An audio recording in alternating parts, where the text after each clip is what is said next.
ਸਤਿ ਸ਼੍ਰੀ ਅਕਾਲ ਜੀ ਸਾਰਿਆਂ ਨੂੰ। ਮੇਰਾ ਨਾਮ ਹੈ ਜਸ਼ਨਪ੍ਰੀਤ ਸਿੰਘ ਭੁੱਲਰ ਅਤੇ ਮੈਂ 2016 ਤੋਂ ਪੰਜਾਬ ਪੁਲਿਸ ਵਿੱਚ as a sub inspector work ਕਰ ਰਿਹਾ। ਅੱਜ ਇਸ ਚੈਨਲ 'ਤੇ ਸਾਡੇ ਨਾਲ ਮੌਜੂਦ ਹੈ 2023 ਵਿੱਚ ਜਿਹੜੀ ਸਬ ਇੰਸਪੈਕਟਰ ਦੀ ਵੈਕੈਂਸੀਜ਼ ਦਾ ਰਿਜ਼ਲਟ ਆਇਆ ਹੈ, ਉਹਦੇ ਵਿੱਚੋਂ ਇੱਕ ਕੈਂਡੀਡੇਟ ਜਿਨ੍ਹਾਂ ਨੇ ਇੰਟੈਲੀਜੈਂਸ ਕੈਡਰ ਦੇ ਵਿੱਚ ਆਪਦੀ ਇੱਕ ਸੀਟ ਸਿਕਿਉਰ ਕੀਤੀ ਹੈ, ਐਗਜ਼ਾਮ ਕਲੀਅਰ ਕੀਤਾ ਹੈ। ਇਹਨਾਂ ਦਾ ਨਾਮ ਹੈਗਾ ਪਰਵਿੰਦਰ। ਸਵਾਗਤ ਹੈ ਪਰਵਿੰਦਰ ਤੁਹਾਡਾ। ਅੱਜ ਆਪਾਂ ਇਹਨਾਂ ਨਾਲ ਵਾਰਤਾਲਾਪ ਕਰਾਂਗੇ ਅਤੇ ਜਾਣਾਂਗੇ ਕਿ ਕਿਵੇਂ ਇਹਨਾਂ ਨੇ ਐਗਜ਼ਾਮ ਦੀ ਤਿਆਰੀ ਕੀਤੀ ਅਤੇ ਕਿਵੇਂ ਐਗਜ਼ਾਮ ਕਲੀਅਰ ਕੀਤਾ।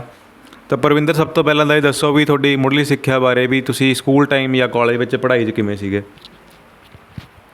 ਸਰ, ਮੇਰੀ schooling Guru Nanak public school ਦੇ ਵਿੱਚ +2 ਤੱਕ ਉੱਥੇ ਹੀ ਹੋਈ ਆ ਅਤੇ +2 'ਚੋਂ ਮੇਰੇ 88% ਮਾਰਕਸ ਸੀਗੇ। ਅਤੇ ਆਫਟਰ ਡੈਟ ਸਰ ਮੈਂ ਗ੍ਰੈਜੂਏਸ਼ਨ AS ਕਾਲਜ ਖੰਨਾ ਤੋਂ ਕੀਤੀ ਹੈ ਅਤੇ ਉਹਦੇ ਵਿੱਚ ਮੇਰੇ 72% ਮਾਰਕਸ ਸੀਗੇ ਸਰ।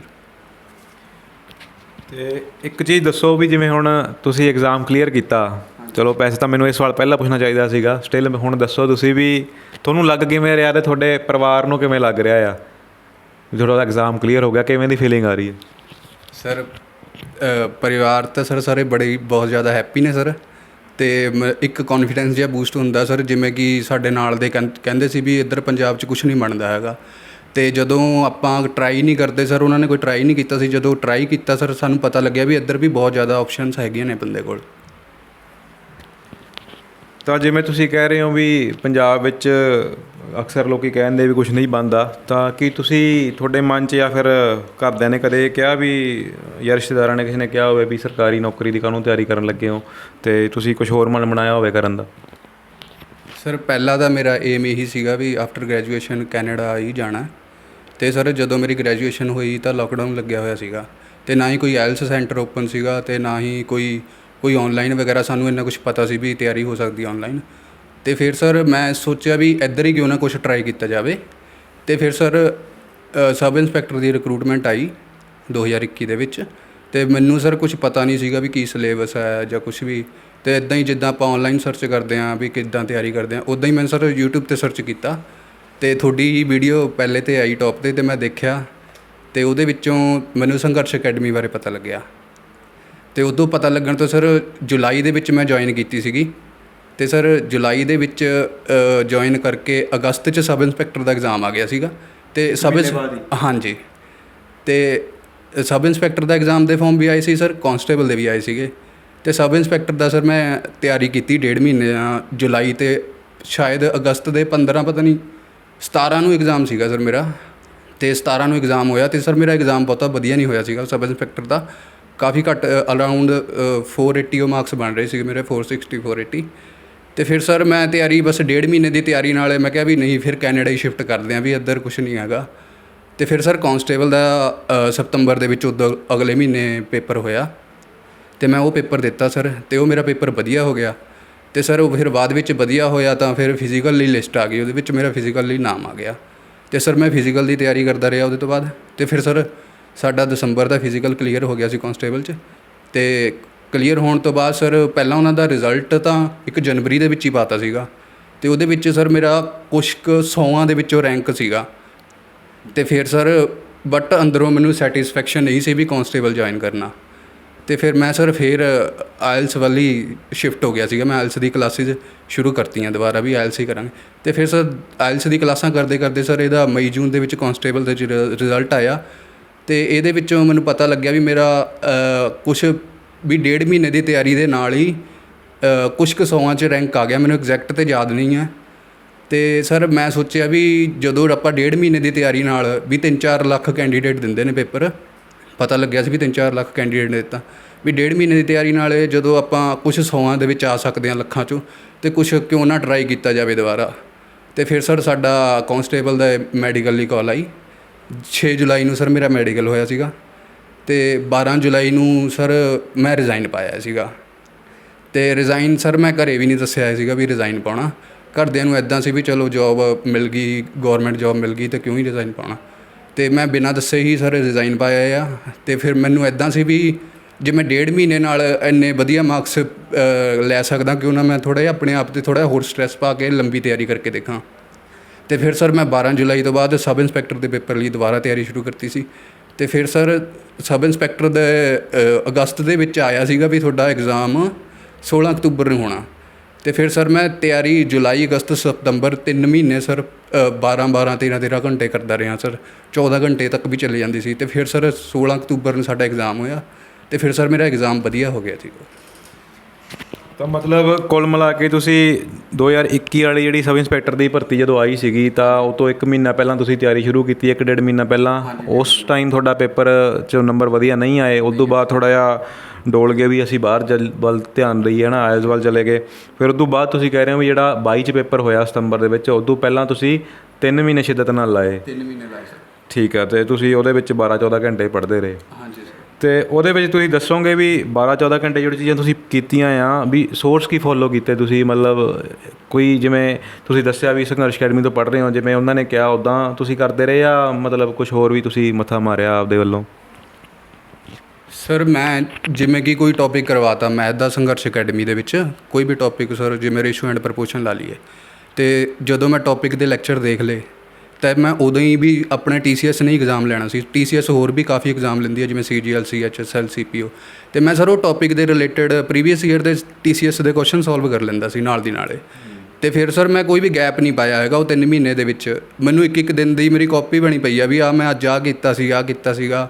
ਅਤੇ ਫਿਰ ਤਾਂ ਬਾਕੀ ਜੇ ਕੋਈ ਇੰਗਲਿਸ਼ ਦਾ ਟੌਪਿਕ ਕਰਨਾ, ਜਿਵੇਂ ਨਰੇਸ਼ਨ ਕਰਨੀ ਆ ਜਾਂ ਕੁਛ ਵੀ ਕੀਤਾ, ਅਤੇ ਉਹਦੇ ਨਾਲ ਹੀ ਮੈਂ ਪ੍ਰੀਵੀਅਸ ਈਅਰ ਦੇ ਕੁਐਸਚਨ ਸੋਲਵ ਕਰ ਲੈਂਦਾ ਸੀ ਵੀ ਮੇਰਾ ਸਾਰਾ ਕੁਛ ਕਵਰ ਹੋ ਰਿਹਾ ਕਿ ਨਹੀਂ।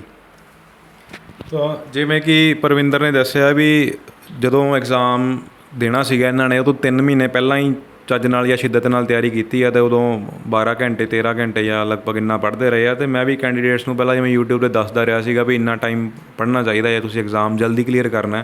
ਕਿਉਂਕਿ ਦੇਖੋ ਕਈ ਕੈਂਡੀਡੇਟਸ ਦੀ ਵੀਡੀਓ ਆਪਾਂ ਪਾਉਂਦੇ ਆ YouTube 'ਤੇ ਜਾਂ ਤੁਸੀਂ ਦੇਖਦੇ ਹੋਗੇ, ਉਹ ਕਹਿੰਦੇ ਵੀ ਅਸੀਂ 6-7 ਘੰਟੇ ਪੜ੍ਹਦੇ ਸੀਗੇ। ਦੇਖੋ ਇਹ ਡਿਪੈਂਡ ਕਰਦਾ ਆ ਵੀ ਤੁਸੀਂ ਪੇਪਰ ਤੋਂ ਕਿੰਨੇ ਪਹਿਲਾਂ ਟਾਈਮ ਤਿਆਰੀ ਸ਼ੁਰੂ ਕੀਤੀ ਹੈ। ਜੇ ਤੁਹਾਡੇ ਕੋਲ 7-8 ਮਹੀਨੇ ਸਾਲ ਹੈਗਾ ਫਿਰ ਤਾਂ ਕੋਈ ਪ੍ਰੋਬਲਮ ਨਹੀਂ ਹੈਗੀ, 6-7 ਘੰਟੇ ਪੜ੍ਹੋਗੇ ਤਾਂ ਵੀ ਹੋ ਜਾਊਗਾ। ਪਰ ਜੇ ਤੁਸੀਂ ਇਹ ਸੋਚ ਰਹੇ ਹੋ ਕਿ ਯਾਰ ਪਹਿਲਾਂ ਥੋੜ੍ਹੀ ਬਹੁਤ ਤਿਆਰੀ ਹੈਗੀ ਹੈ ਅਤੇ ਉਸ ਤੋਂ ਬਾਅਦ ਟੱਚ ਵਿੱਚ ਨਹੀਂ ਰਹੇ ਅਤੇ 2-3 ਮਹੀਨੇ ਰਹਿ ਗਏ ਪੇਪਰ ਵਿੱਚ, ਫਿਰ ਤਾਂ ਤੁਹਾਨੂੰ ਆਪਦਾ ਜਿਹੜਾ ਟਾਈਮ ਪੀਰੀਅਡ ਉਹ ਵਧਾਉਣਾ ਹੀ ਪਊਗਾ ਜੇ ਤੁਸੀਂ ਚਾਹੁੰਦੇ ਹੋ ਵੀ ਅਸੀਂ ਸ਼ਾਰਟ ਟਾਈਮ 'ਚ ਤਿਆਰੀ ਕਰਕੇ ਪੇਪਰ ਕਲੀਅਰ ਕਰ ਸਕੀਏ, ਜਿਵੇਂ ਕਿ ਪਰਵਿੰਦਰ ਨੇ ਕੀਤਾ ਆ। ਅੱਛਾ, ਇਸ ਤੋਂ ਬਾਅਦ ਪਰਵਿੰਦਰ ਇਹ ਦੱਸੋ ਵੀ ਤੁਹਾਨੂੰ ਕੋਈ ਦਿੱਕਤ ਪਰੇਸ਼ਾਨੀ ਆਈ ਹੋਵੇ ਤਿਆਰੀ ਦੇ ਟਾਈਮ 'ਤੇ, ਜਾਂ ਤੁਹਾਨੂੰ ਲੱਗਦਾ ਹੋਵੇ ਵੀ ਕੈਂਡੀਡੇਟ ਜਿਹੜੇ ਤਿਆਰੀ ਕਰਦੇ ਉਹਨਾਂ ਨੂੰ ਆਹ ਪ੍ਰੋਬਲਮ ਆਉਂਦੀ ਹੈ ਅਤੇ ਉਹਨੂੰ ਕਿਵੇਂ ਓਵਰਕਮ ਕੀਤਾ ਜਾ ਸਕਦਾ? ਸਰ ਸਭ ਤੋਂ ਵੱਡੀ ਦਿੱਕਤ ਤਾਂ ਮੈਂ ਘਰੇ ਰਹਿ ਕੇ ਹੀ ਤਿਆਰੀ ਕੀਤੀ ਹੈ ਸਾਰੀ, ਅਤੇ ਮੈਨੂੰ ਪਤਾ ਹੀ ਨਹੀਂ ਸੀਗਾ ਵੀ ਮੇਰਾ ਕੰਪੀਟੀਸ਼ਨ ਕਿਹਨਾਂ ਨਾਲ ਆ, ਉਹ ਕਿੰਨਾ ਕੁ ਚਿਰ ਪੜ੍ਹਦੇ ਨੇ। ਜਿਵੇਂ ਕਿ ਸਰ ਮੈਨੂੰ ਐਂ ਸੀ ਵੀ ਜੇ ਮੇਰਾ ਕੰਪੀਟੀਸ਼ਨ 7-8 ਘੰਟੇ ਪੜ੍ਹ ਰਿਹਾ, ਕਿਉਂਕਿ ਆਪਾਂ ਕੋਈ ਵੀ ਕੈਂਡੀਡੇਟ ਇੱਦਾਂ ਦੇ ਪੇਪਰ ਦੀ ਤਿਆਰੀ ਕਰਦਾ ਤਾਂ 2-3 ਸਾਲ ਤੋਂ ਹੀ ਕਰ ਰਿਹਾ ਹੁੰਦਾ। ਮੈਨੂੰ ਇੱਦਾਂ ਸੀ ਵੀ ਜੇ ਮੇਰੇ ਕੋਲ 3 ਮਹੀਨੇ ਨੇ, ਉਹ ਜੇ 6-7 ਘੰਟੇ ਲਗਾ ਰਹੇ ਤਾਂ ਮੈਂ ਇੱਕ ਦਿਨ ਦੇ ਵਿੱਚ 13-14 ਘੰਟੇ ਲਵਾ ਕੇ ਵੀ ਉਹਨਾਂ ਦਾ 2 ਦਿਨ ਦਾ ਸਿਲੇਬਸ ਮੈਂ ਇੱਕ ਦਿਨ ਦੇ ਵਿੱਚ ਹੀ ਕਵਰ ਕਰ ਲਾਂ। ਅਤੇ ਸਰ ਕੁਛ ਗਾਈਡੈਂਸ ਨਹੀਂ ਹੁੰਦੀ ਜਦੋਂ ਆਪਾਂ ਘਰੇ ਰਹਿੰਦੇ ਹਾਂ, ਬਟ ਸਰ ਆਪਣੇ ਆਪ ਨੂੰ ਥੋੜ੍ਹਾ ਜਿਹਾ ਮੋਟੀਵੇਸ਼ਨ ਰੱਖਣੀ ਪੈਂਦੀ ਹੈ। ਜਿਵੇਂ ਕਿ ਆਪਾਂ ਕੋਈ ਆਫਲਾਈਨ ਵਗੈਰਾ ਜੁਆਇਨ ਕਰਦੇ ਹਾਂ ਤਾਂ ਆਪਾਂ ਨੂੰ ਪਤਾ ਲੱਗਦਾ ਵੀ ਨਾਲ ਦੇ ਕੈਂਡੀਡੇਟ ਇੰਨਾ ਕੁ ਪੜ੍ਹਦੇ ਨੇ। ਮੇਨ ਦਿੱਕਤਾਂ ਤਾਂ ਸਰ ਆਫਲਾਈਨ ਘਰੇ ਰਹਿਣ ਦੇ ਵਿੱਚ ਇਹੀ ਆਉਂਦੀਆਂ ਸੀਗੀਆਂ ਸਾਨੂੰ, ਵੀ ਸਾਨੂੰ ਪਤਾ ਹੀ ਨਹੀਂ ਸੀਗਾ ਵੀ ਸਾਡਾ ਕੰਪੀਟੀਸ਼ਨ ਕੀ ਕੁਛ ਕਰ ਰਿਹਾ।